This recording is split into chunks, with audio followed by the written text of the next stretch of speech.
Well, XRP just got a mention in UK Parliament. In fact, during a Treasury Committee session, XRP was actually highlighted over Bitcoin. So I don't want to go too much further and explain the clip that we're about to play. I'll let you guys watch it and see what you think. But this is quite a big deal. I think we're increasingly seeing governments around the world get these cryptocurrencies brought to them and have to discuss them. Certainly Bitcoin very much leading the charge.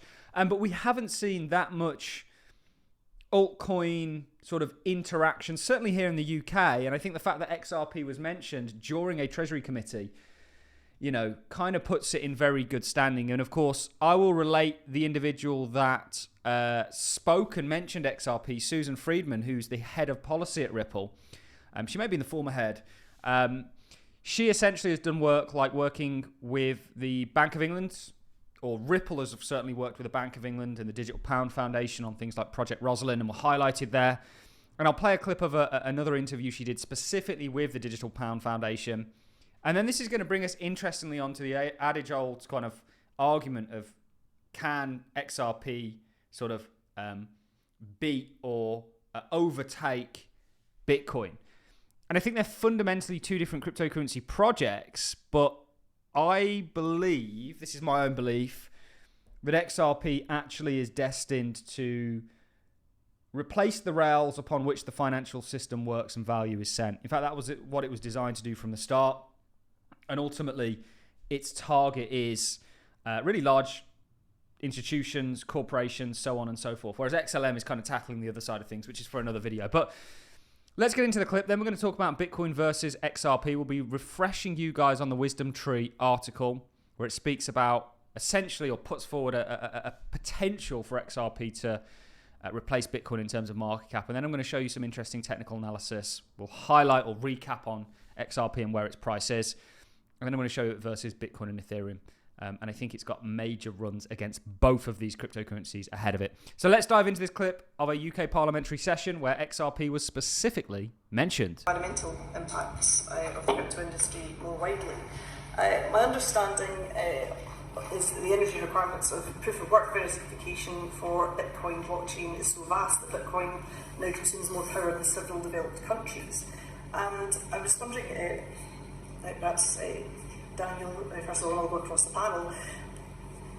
Does these kind of proof of work crypto assets are they really kind of non-violent from an environmental perspective? It's sucking up so much energy to do these transactions. Is that really a price worth paying?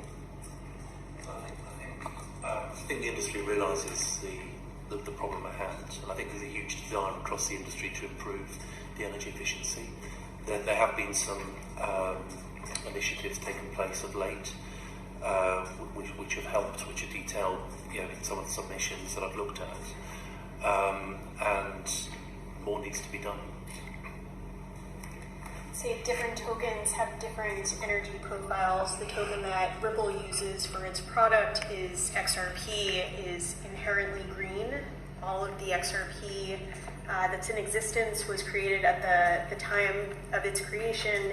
It doesn't rely on mining in order to validate the ledger. And XRP is one example. There are other tokens out there that are also inherently green, and we think that as the space evolves, you're going to see more and more projects go along those lines.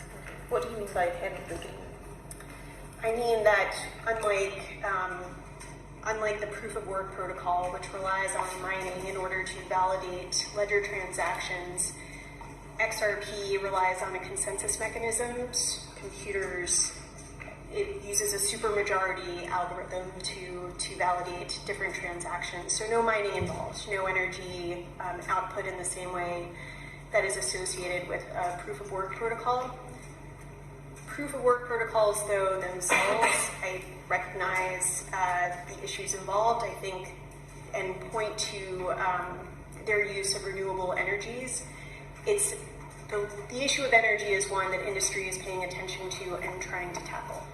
I thought that was pretty cool, that in a UK parliamentary session, a Treasury Committee session, XRP was actually getting highlighted for being more eco-friendly than Bitcoin. And of course, the individual highlighting this was Susan Friedman, who is head of policy at Ripple. She may be former. Let's actually look at what she had to say when she was interviewed by the Digital Pound Foundation about more broadly what's happening. And we know that Ripple as a company have worked on Project Rosalind, which was, there was multiple central banks involved and major financial players, and it was conducted with the Bank of England to essentially facilitate CBDCs, which are coming. Stablecoins are the alternative, but they're really one and the same thing. This is the evolution of money, and a project like XRP is going to play a key role in that. It was destined to do so from the start, but not just money, more broadly value and the remittances of it. Let's dive into a quick clip from the Digital Pound Foundation. And obviously Ripple was one of the founding members of the Digital Pound Foundation. So what do you see as a company, or you individually, as the benefits of being a member of the foundation? I mean, we are really encouraged by the way that the foundation has brought together a lot of different actors in the ecosystem to share ideas, to put together policy proposals, to work on and discuss real life implementations of a digital pound. So in addition to considering the theoretical aspects of digital money, we are actually working on concrete applications that we hope to introduce and discuss and debate over the next year as the Bank of England considers continues its work with respect to the formation of a digital pound. So we're excited by the energy that everyone is bringing to the project, the different perspectives and ideas that they're bringing to the table, and the opportunity to influence both the policy frameworks that go into place with respect to the digital pound, but also to really try and help bring to life some of the real life practical considerations, implications of a digital pound. Interesting. Of course, Susan Friedman is somebody that was speaking at the Treasury Committee. She's also obviously been interviewed by the Digital Pound Foundation, Ripple, one of the founding sort of members of that. I think in the context of sort of Bitcoin versus XRP, it seems almost unimaginable to say that XRP could engulf Bitcoin in terms of market cap. I think it's more than imaginable. I think if XRP plays the role that it's going to be a multi-trillion-dollar protocol. In fact, we've got a price target taking it to over $1 trillion of $19.27 that we've had really since the 30-40 cents range. That'll be a 30 plus X for us. I could see it going higher, and could I see it eventually engulfing Bitcoin in terms of market cap? Well, potentially.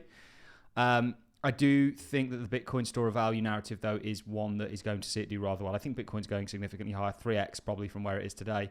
At least, this was a report put out by Wisdom Tree, Bitcoin versus XRP, understanding two giants in the financial world. It highlights the kind of differences that they play. It also highlights the difference in market caps, potentially putting XRP forward as a greater opportunity. And then it kind of highlights a number of things that I'm kind of skipping over. But one thing that it does highlight is to match Bitcoin's market capitalization, if you bear with me here, XRP's price would need to increase by more than 20x from its current levels. This monumental challenge underscores Bitcoin's entrenched dominance and unique value. The conclusion is Bitcoin and XRP play vital roles in the cryptocurrency ecosystem. Bitcoin's appeal as a decentralized store of value continues to attract investors, while XRP's utility in transforming cross-border market payment positions it's as a leader in blockchain-based finance. And I think, again, the reason it's highlighted by many central banks or by many large institutions, and is certainly being purchased by them, I would say, through ETPs, is due to this nature. It goes on to say, though surpassing Bitcoin's market cap remains an ambitious goal, XRP's deflationary supply, institutional focus, and scalability means it will likely remain a crucial player in the evolving cryptocurrency landscape. And it talks about important risks involved with this article. So exceptionally interesting. Obviously, we're very bullish on XRP versus the US dollar, but I think really XRP has just been hibernating against the likes of Bitcoin. I would look at this as an accumulative range, a kind of basing range, and you're going to get a big uptrend on the back end of it. So I think XRP is going to have an amazing time against Bitcoin. And also it's already started to break out against Ethereum, but this is likely going to continue. So you guys already know, I don't need to tell you just how bullish I am on XRP. I thought it was interesting that XRP got a mention in sort of a UK parliamentary session. And I think it highlights its kind of unique position. It's in one of the pole positions for enabling the transformation that we all know and believe is coming, for the simple reasons that distributed ledgers just totally modernize the entire system and solve a lot of the issues that is there with it. Perhaps not the underlying one of a central bank issuing money. That's it from me, guys. I'm going to love and leave you. Thanks everyone for watching, and I'll see you all in the next one.